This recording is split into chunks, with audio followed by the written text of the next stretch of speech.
할렐루야, 예수님의 사랑으로 성도 여러분을 사랑합니다. 신학의 장르에 조직신학이라는 과목이 있습니다. 성경에 나타난 하나님에 관한 지식을 조직적으로 설명하는 학문입니다. 가령 조직신학 중에 유신론은 성경을 통해 하나님이 실제로 존재하는 분임을 증명한 학문이죠. 그런가 하면 신론은 실제로 존재하는 하나님이 어떤 분인가를 연구하는 학문입니다. 제가 성경을 읽고 묵상하고 연구하면서 깨달은 진리 중 하나는 하나님의 모든 일은 당신의 계획과 뜻대로 이루어진다는 겁니다. 이것을 섭리라고 부릅니다. 오늘 말씀은 하나님께서 애굽에 내린 10번째 재앙 중 마지막 재앙으로 장자의 재앙을 내리기 전에 이스라엘 백성들이 이 재앙을 피할 방법을 알려주는 말씀입니다. 어제도 말씀을 드린 것처럼 하나님은 당신의 원대한 구원 계획을 이미 다 예정해 놓으셨습니다. 저는 반드시 형벌을 치러야 했으며 모든 인류의 죄를 위해 독생자 예수님이 십자가에 달려 죽으실 것을 이미 예정하시고 아브라함과 애굽의 재앙을 통해 하나님의 공의의 지엄함은 미리 보여주신 겁니다. 그런데 그 대재앙의 중심에 있던 이스라엘 백성들은 장자의 죽음의 재앙을 비껴갑니다. 애굽 땅에 살고 있었지만 그들은 바로와 애굽 사람들의 범죄의 피해자이지 죗값을 치를 피의자가 아니었기 때문입니다. 하나님은 장자의 죽음이라는 재앙이 애굽 온 땅에 덮칠 때 그 재앙을 피하는 방법을 알려주십니다. 어린 양을 죽여 그 피를 집안의 문설주와 임방에 바릅니다. 고기를 불에 구워 쓴나물과 같이 먹으라고 명령합니다. 그래서 재앙이 이를 때 재앙이 피를 보고 그 집은 그냥 지나쳐 죽음을 넘어가게 한 것입니다. 그 피를 양을 먹을 집 좌우 문설주와 임방에 바르고 그 밤에 그 고기를 불에 구워 무교봉과 쓴나물과 아울러 먹되 날것으로나 물에 삶아서 먹지 말고 머리와 다리와 내장을 다 불에 구워 먹고 아침까지 남겨두지 말며 아침까지 남은 것은 곧 불사르라.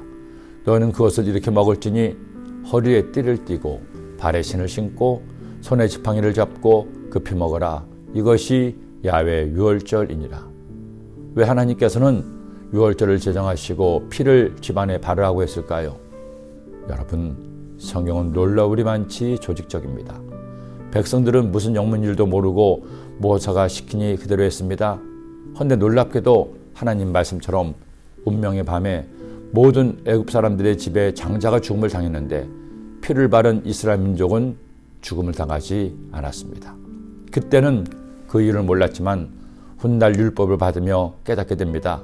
어린 양의 피가 그들의 죄를 속하였다는 것입니다. 육체의 생명은 피에 있음이라 내가 이 피를 너희에게 주어 제단에 뿌려 너희의 생명을 위하여 속죄하게 하였나니 생명이 피에 있으므로 피가 죄를 속하느니라. 그러기에 율법을 통해 그들의 죄가 사함받아 하나님과 화목하기 위해서는 이스라엘 백성들은 짐승을 잡아 그들의 죄를 대신 담당하게 했습니다. 제물의 피를 제단에 뿌리고 발라 피로 죄를 씻게 한 것입니다. 그리고 하나님의 원대한 구원 계획은 거기서 끝나지 않습니다. 언제까지 짐승을 잡아 피를 흘리게 할 수 없었습니다. 그러기에 하나님께서는 독생자 예수님을 모든 인류의 유월절 어린 양이 되게 하시고 예수님의 피로 모든 인류의 죄를 단번에 씻어주신 겁니다. 그리스도께서는 장래 좋은 일의 대제사장으로 오사 손으로 짓지 아니한 것 곧 이 창조에 속하지 아니한 더 크고 온전한 장막으로 말미암아 염소와 송아지의 피로 하지 아니하고 오히려 자기의 피로 영원한 속죄를 이루사 단번에 성소에 들어가셨느니라. 하나님은 다 계획이 있으셨습니다. 예수님께서 우리의 모든 죄를 담당하시려고 세상에 오시기 1400년 전에 이미 예수님의 사역을 미리 준비하게 하신 겁니다. 여러분, 내가 예수님 믿어 하나님의 자녀가 된 것은 저절로 우연이 된 것이 아닙니다. 이런 하나님의 사랑의 섭리를 통해 이루어진 놀라운 구원 사건입니다. 그러니 감사합시다. 나를 위해 죽으시고 피 흘리신 주님께 사랑을 고백합시다. 그래서 우리도 주님을 위해 나를 드려 주님을 기쁘게 하시기를 기도합니다. 기도드립니다. 사랑의 주님, 유월절 어린 양의 피로 죽음을 지나게 하시고 예수 그리스도의 보혈의 피로 우리를 영원한 저주와 멸망에서 넘어가게 하시니 감사합니다. 이제는 구원받는 주님의 자녀답게 주님을 예배하고 주님이 기뻐하시는 삶을 사는 하나님의 자녀가 되게 하여 주옵소서. 오늘 금요일 밤 이제 우리의 예배가 회복되었으니 모든 성령님들 금요 성령대명에 나와 하나님 앞에 기도함으로 하나님 은혜를 경험하게 하시고 우리의 믿음이 성장토록 인도하여 주옵소서. 예수님의 이름으로 기도드립니다. 아멘.